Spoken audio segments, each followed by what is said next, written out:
Hello. Well, I thought it might be a good idea to talk about the modes a little bit again. I haven't done a systematic sort of run through with the modes. I was thinking of doing that. I'm just starting with Ionian and like working your way through all the way, but maybe some big long explanations about the modal thing. But in some ways it's not tedious, but it's kind of time consuming. I got a slow internet connection, so everything I upload, it's got to be. That's not the only excuse, but I thought maybe I think the modes are more interesting when they're done through practical. Let me just grab the tuner here. They're done through a practical analysis, kind of like of usage, and I think it doesn't explain the whole picture, but I think it goes a long way in looking at why you're doing it, why you're looking at them, why you're playing them. Got this new tuner here; it's pretty good. Let's just make sure. We'll just make sure that while I'm doing this, I'll talk you through what I want to do. I'm going to look at the. I'm going to look at Mixolydian. Yeah, it's just a little bit off. Look at Mixolydian, and like Mixolydian is interesting for a lot of reasons. Too numerous to kind of go in right at the moment, but for what we're going to do right now, I'd say we'll kind of make it a little bit of a jazzy, bossa nova, samba, Latin, whatever you want to call it, in that style, in that vein, which, I like. Sometimes I'm not listening to it as much as I used to. I've kind of gone off into a classical vein. I'm even listening to a lot of opera now, but not exclusively. But I think when I play more, so, I'll get more into a rock vein and, things like that. But anyway, it's an interesting way to play the C Mixolydian, and it would be like this. Right? Oh. Right? Okay, so normally, we kind of be looking at Dorian here, because obviously with C Mixolydian, what key are you in? You're in key of F. So you look at Dorian.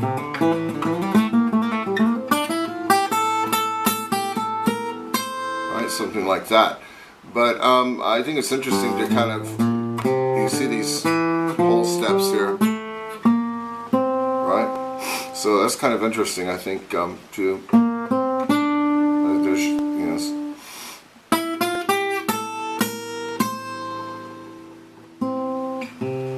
your tonic note C. So I think it's kind of interesting with that, because I think you can do something you wouldn't normally do. Like normally, I'm like that too. We get creature of habit, where you're kind of just in the same place, playing the same thing over and over again. Whereas I think it's kind of interesting to try to break out of that, playing different places. So normally I would try, oh no, I don't like that, or something like that. I have to do this. That's a bit cumbersome with the fingering, isn't it? Look at that, 2 whole steps like that, and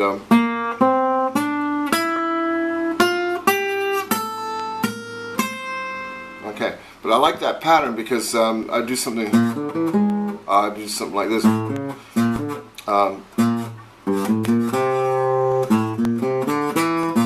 See a tritone there.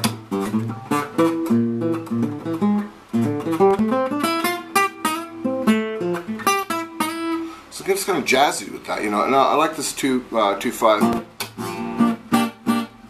with your C dominant, C9, 5th in the bass. So.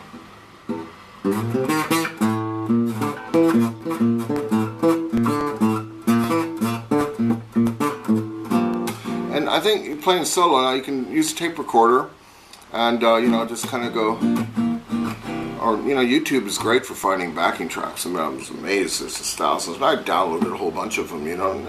When I get the time, I play along with them. Some are better than others. Some are kind of not so good. Others can be really great. So I say, yeah, I can do that. But I like it also equally to just kind of keep the chords a nice slow thing.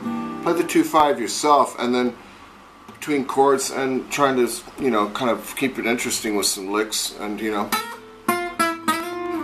The other thing is like obviously to put in that pentatonic, and that's a nice little trick, right? You get Dorian a G here.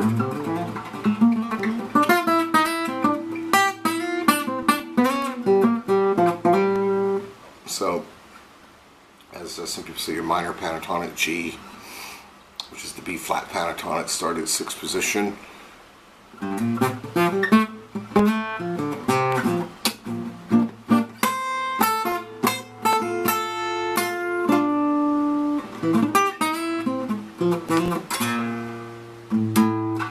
See how that kind of forced me into that kind of little riff there I wouldn't normally do.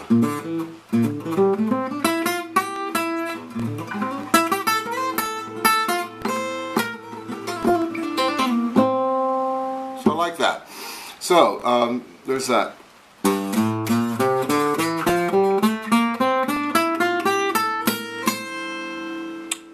C Mixolydian starting at G. Interesting. It's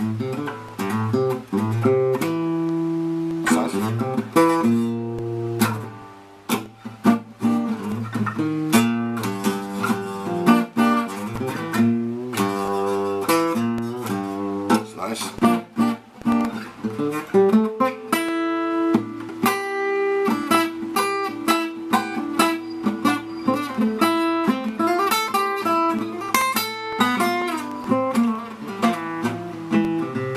So, I find a lot of nice stuff there that I like, and I encourage you to try that.